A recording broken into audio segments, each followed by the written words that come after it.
Our next movement is our upper arm action.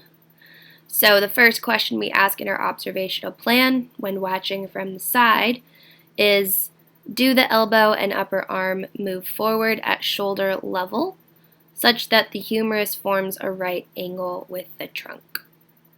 If the question is no, our upper arm action would be classified as a step 1, and we call that humerus oblique.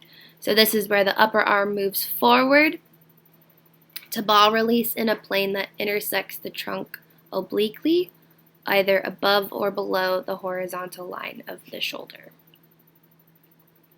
Occasionally, during the backswing, the upper arm is placed at a right angle to the trunk with the elbow pointing towards the target, and then it could potentially maintain that fixed position during the throw. So some examples of this could be this little girl. She's more of the example of where the upper arm is at a right angle, in the sagittal plane, right angle to the body, but the elbow stays pointing forward throughout the throw. Another example, kind of looking at more of the oblique component of the humerus. This girl kind of exhibits that quality pretty well. Okay, so if we look at her drawing her arm up, it's not exactly at a right angle because you could see her shoulders are kind of rotated backwards or to the right a little bit, and her humerus is slightly in front of her body, so it's not really in a specific plane, it's oblique to those planes. But we also see in this example that her elbow tends to point more forward as well. So this upper arm section kind of in that area. Okay, so that would be step 1 in our developmental sequence. For step 2, if the elbow and upper arm move forward at shoulder level such that the humerus forms a right angle with the trunk, then, so we say yes to this first question, then we have to ask if at the moment of front facing, is the elbow pointed toward you, the observer, when you're viewing from the side, or is it seen outside of the outline of the body? This is definitely easier to look at in a video. So I'll play this one for you first, just so we get an idea of what it looks like. Okay. When we say the humerus is outside of the outline of the body, that's step 2. And we say the humerus is aligned, but it's moving independent. So let's zoom to this part.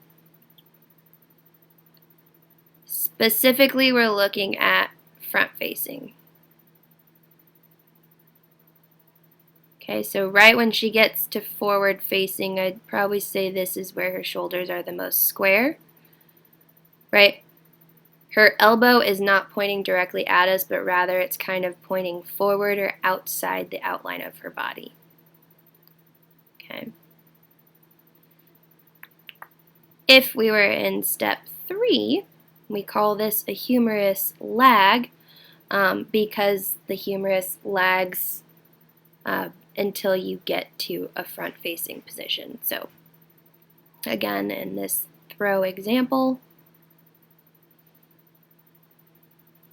we'll watch slow-mo, and then I'll drag this through right about there is where she's forward-facing, and you can see her elbow is pointing at us, the observers. Okay, so in other words, you would have no horizontal adduction of the upper arm until you're front facing. For forearm action, we have 3 steps. The first question we ask in our observational plan is if we're watching the ball, specifically in the thrower's hand, does it move forward steadily or drop downward or stay stationary as the thrower rotates forward? If we say there's steady movement, then we say the person's in a step 1 level with no forearm lag. So an example being this video. We'll watch it in slow-mo. Okay, so if we watch the path of the ball, it's moving pretty steadily, specifically the forearm. Okay. If we said that the hand is dropping down, or it kind of stays stationary for a moment, then we would say, or then we would ask the question, is the deepest lag reached before or at front facing? So if we say before, that would be a forearm lag. So we'll watch it fast.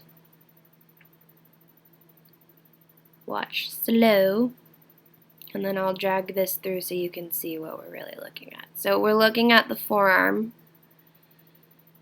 Watch it when it gets to its deepest point of lag. And I want to pause this. I want to see if it'll stop. Yes, okay. So if we go back, I'd say her deepest lag is right about here. And if we continue dragging through the video, she doesn't really get to forward facing until about there, right? So we would say this is a forearm lag because the deepest part of her forearm motion occurs before she's all the way forward facing. Now, if she had the deepest part of her lag at front facing, we actually have an example of a different guy throwing here. But if it's at forward facing, then we call that a delayed forearm lag. And there's a typo, just wanted to point out in the flow chart. This step 2 is forearm lag, step 3 is delayed forearm lag. Tisk tisk to the publishers, but sometimes those things get lost. Anyways, if we look at, his is a little bit blurred, but the deepest point of his forearm action is right, stopping it at that point is kind of hard, but right at his forward facing, you see he reaches the deepest point. So that would be the classification for step 3 of delayed forearm lag. Okay. So in general, when we look at rate limiters for throwing, general research observations usually show that throwers achieve different levels for each body component at different times. So that's not like all of your developmental levels will be the same number for each body part. Also, not everyone reaches the highest level in each component. So you might stagnate at a less proficient level for a certain body part. Maybe you progress to a higher level for another body part. It's variable from person to person.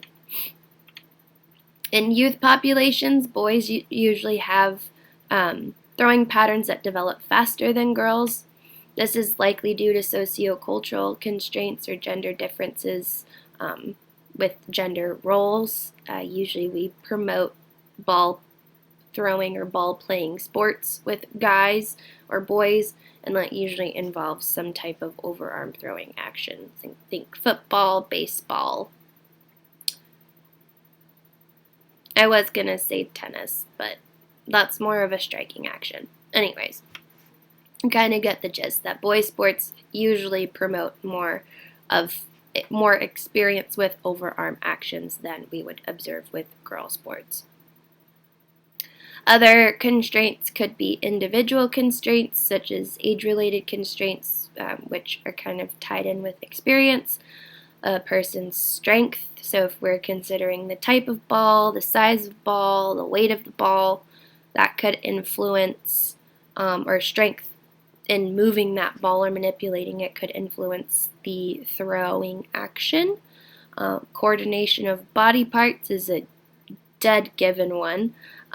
Also cognitive processing, so this would be more related to if we're doing throws for accuracy and actually having to target something in the distance.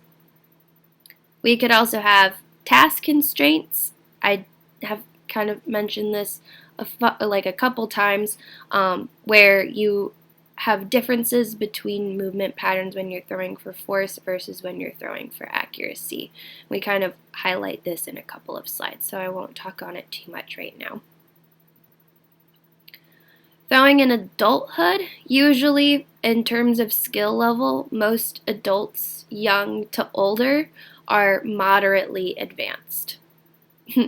And this is specifically for individuals who don't practice throwing, nor do they participate in activities with overarm movement patterns on a regular basis. So common characteristics we might see in terms of a moderately advanced thrower are usually a short contralateral step for our foot action. They're either in step 1 or 2 for humerus action, so either an oblique type movement or they're aligned, but their humerus is moving independent of the rest of their body. For forearm action, they'd either be in step 1 or 2, so either no lag or a lag before front facing.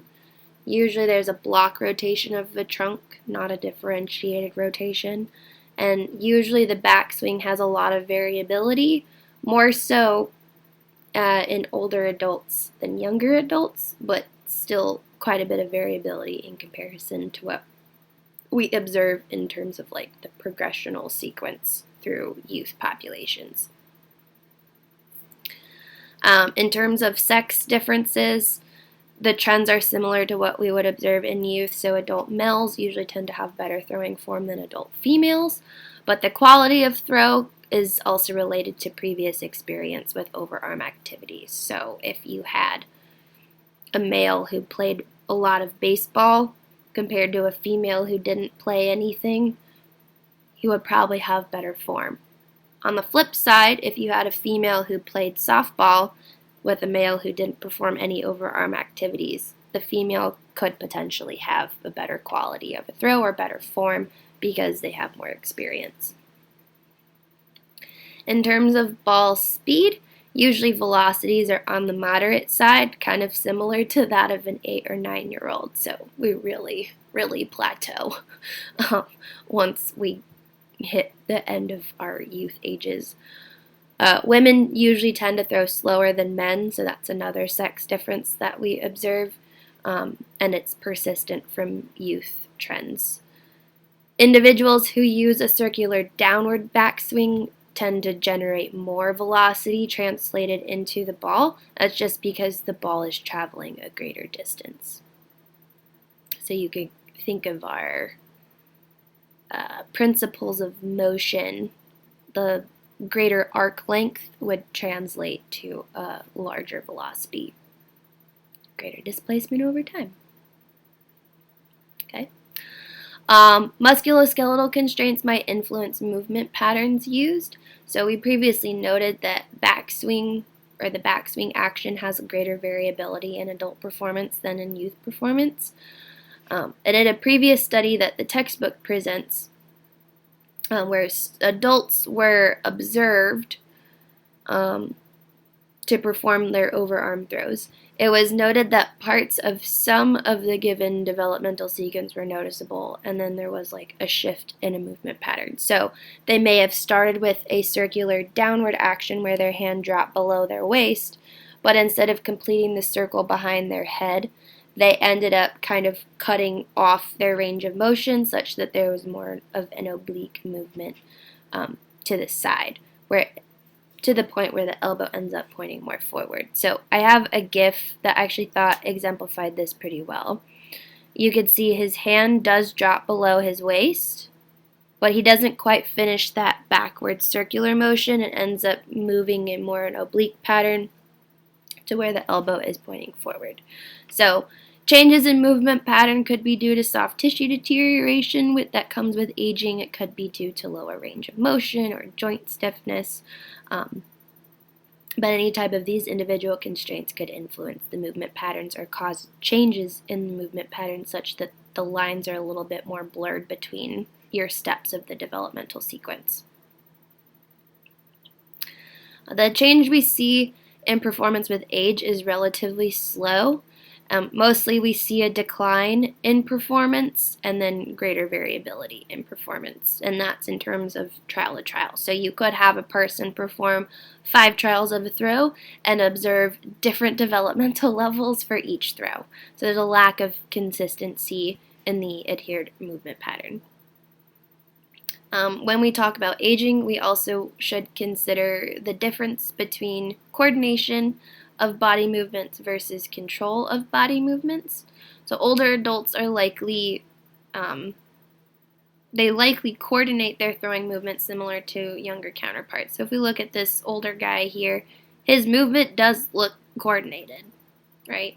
However, with aging, there are potentially more rate limiters acting on the body than compared to younger adults or youth populations.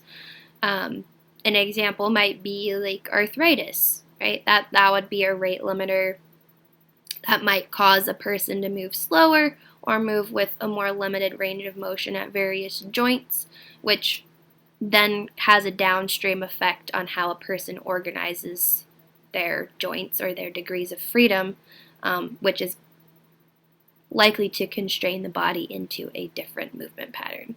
While that pattern still could be considered coordinated, the control of the movement is more of the thing that's actually changing. Throwing for accuracy, I said we would come back to this. When you have differences between throwing for accuracy versus throwing for force, usually you'll have a different movement pattern regardless if you have the same person throwing or not. And typically what we see is that throws for accuracy utilize lower developmental levels, short or long distance really. Usually in sports, you're required to throw both with force and with accuracy. So if you think of like a football quarterback who has to throw to a receiver at a large distance, that requires quite a bit of force as well as accuracy to that person. Usually when that happens, there are minimal differences between accuracy only and distance only throws.